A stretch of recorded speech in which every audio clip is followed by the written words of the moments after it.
guys, we're going to start another story that I've written off quotes of. As thus you've seen in my recent ones, recent one, with all them multiple different parts to it, because it takes me, 15 minutes to read 5 chapters. I don't know why. I guess because I'm not good with reading out loud. Anyways, here's my new story called Her Knife and His Heart. I've been working on it for a while now, and I hope y'all actually really like it.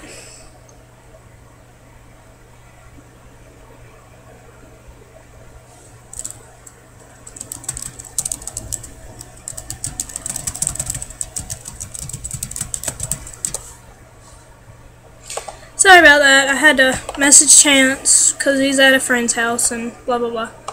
Anyways, let's get started. Chapter 1, The Same Dream. Walking down my dark, winding driveway, it is 2:24, and the darkness surrounds the quiet, unmoving soul. This soul, trapped within structures and structures of the human body, an unmoving meat bag. He, who is unknown, watches this soul, trying to claim it. He whispers, "Fall, sell your soul to me. Do it."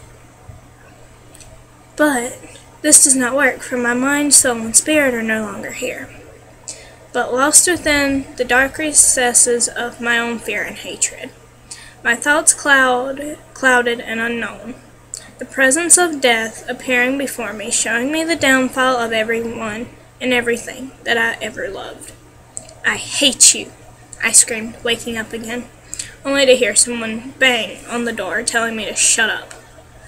Growing silent, I claw at my restraints.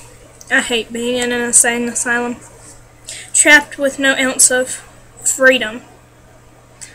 I still hate my parents for leaving me here. But one day I will have my revenge. One day, I whisper.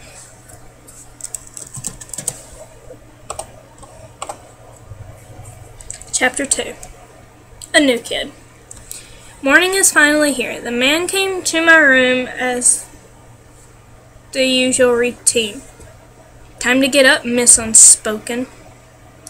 Miss Unspoken. I hated that nickname ever since they gave it to me. I would tell them nothing, not even my own name, ever since I've been here.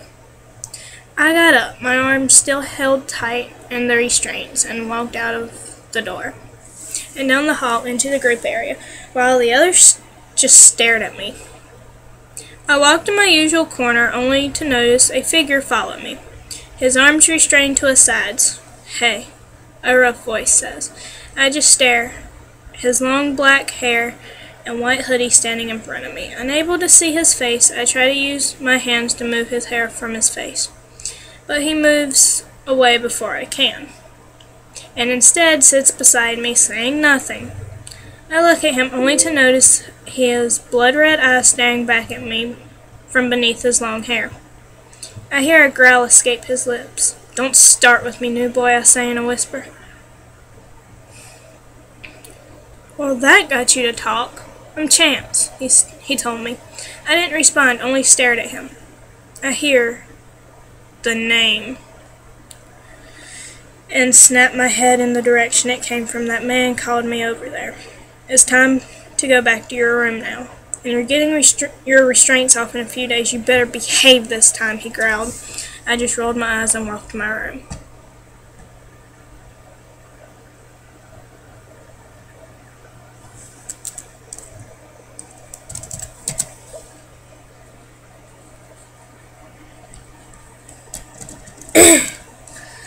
Oh God.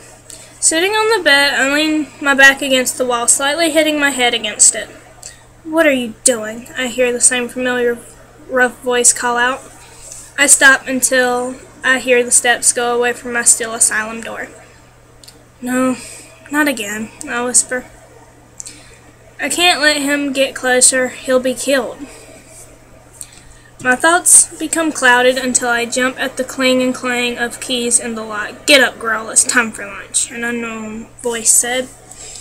I walked to the door. No one was there, and the door was unlocked. "Well, that's weird," I whispered, walking out. to the lunch area. I get my tray and sit down at my usual table near the back of the lunch area, poking at whatever was on my plate. I got up and thrown it away. Wasting food, I see, I hear from behind me. I just shrug and walk back to my room. You're not the only one, a voice said, startling me. I looked at him. Hold on. Lost my place. Damn it, lost my place. Where the heck? Okay. I just shrug and walk back to my room, throwing away the food in the process. I want my knives, I say, from behind me. I say, moving a hand and wrist, as if throwing one at the wall. You're not the only one, a voice said, startling me. I look at the opening where my door is to see that kid, that new kid, his red eyes staring at me. I moved slightly as if saying he could sit down. He sat asking me questions, but he got no answers. I just stared at him, my thoughts consumed in trying to figure out why he looked familiar. He wore a ring on a chain around his neck. I cocked my head and reached for the ring. He jumped back. Quit. This is a very special ring, he slightly yelled. I heard someone yell, no one is supposed to be in their rooms. Running down the hall, scanning room after room. Quick, hide, I whispered to him as I led him to a hidden room near the door. Footsteps walked into my room, then back out and back down the hall. Slowly I opened the door and walked to sit back on the bed. Weird. No security guard has ever stepped foot in my room. They know better, I growled, slightly becoming louder. That chance kid just stared at me with a look of anger. He noticed that in my hand I held the ring from the chain around his neck. I had seen this once before. I was forced to leave. Tears flooded my eyes as I held out the ring for him to put back on the chain. Please leave, I whimpered. I heard footsteps walk out and down the hall. One of the doors looked in. Miss Killer, where are you? He asked. The doctor was the only one who knew what I went by and how I responded. He heard 3 knocks against the wall near the far corner. Will you please come here? He mentioned or motioned over towards the bed. He heard a knock against the one.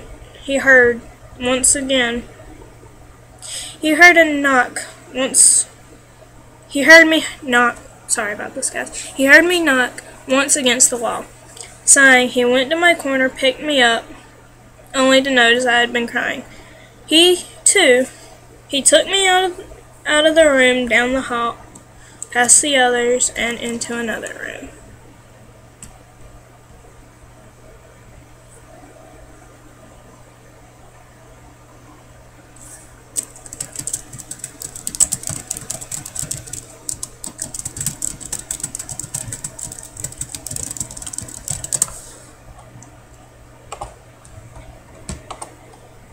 God, already 8 minutes.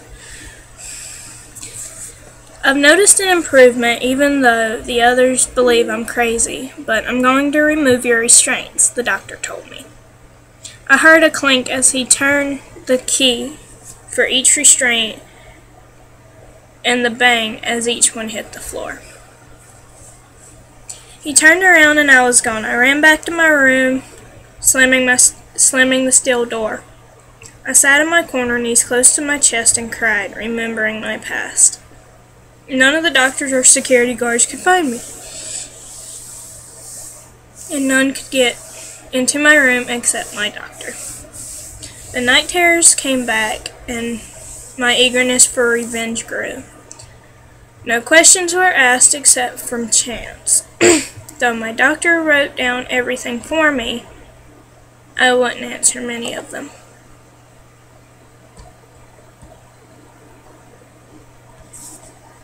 Chapter 3, The Flashback. It was 8 years ago, when I was the age of 15. I was sitting on my bed, tears pouring down my face as my mother threw my clothes into trash bags. You're too dangerous for your or anyone else's safety. I heard her say. I was leaving. No contact with anyone from there on out. I couldn't even tell him one last I love you. My father told me that there was no time but to just get ready for my new bus to come and pick me up. That was all I remembered, all I knew that had happened. I had forgotten Chance, but was pretty sure he had moved on when I left. When I had left, the night terrors began. The replay of what they did to me haunted my dreams each night for 2 years straight. I was terrified to sleep, not just from the night terrors, but also the fear of being killed in my sleep.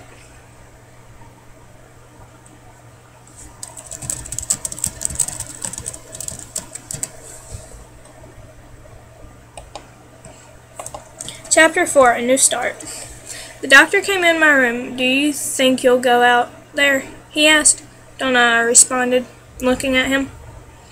I'll keep the door unlocked then, he said, walking out. I stared at the wall, contemplating on what I was going to do. I got up, walked out of my room, and down the hall. I went to the group area and looked in to see if I could find Chance, but he wasn't there with the others. So I went further down the hall and turned down another, unsure of where I was going. A scream startled me, only to see one of the nurses I had tried to kill the last time I got my restraints off. As a passing doctor heard her, took one glance and ran in the opposite direction. The nurse took off after him a second later. How I enjoyed the fear I leave in a person. I walked back down the hall, and only to run into my doctor. Ah, Miss Killer. Call me Allen, I interrupted. Oh, okay, Miss Allen.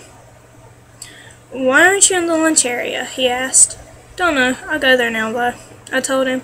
Walking down the hall and into the lunch area, I got my lunch, sat down at the table, but he wasn't there. Screw it. Guess it's time to start my little games again. A small smile crept across my face as I walked out of the lunch area, down the hall and into my room. My doctor came into the room. Would you like anything to keep yourself busy? He asked. Some lined paper and a pencil, please. I told him, still facing the wall. A second later, I heard the door close, only to hear it reopen about 10 minutes later. There you go, said the doctor, placing the paper and pencil on my desk. When he left, I got up and sat at the table. I sat there drawing images, evil images, deadly images, as I awaited nightfall.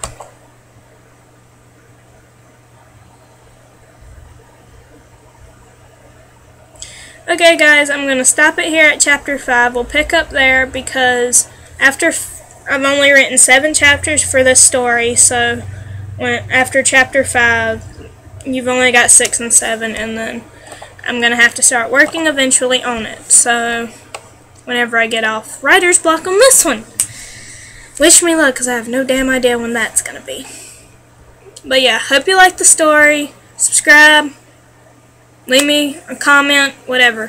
Whatever you want to do. Bye, guys.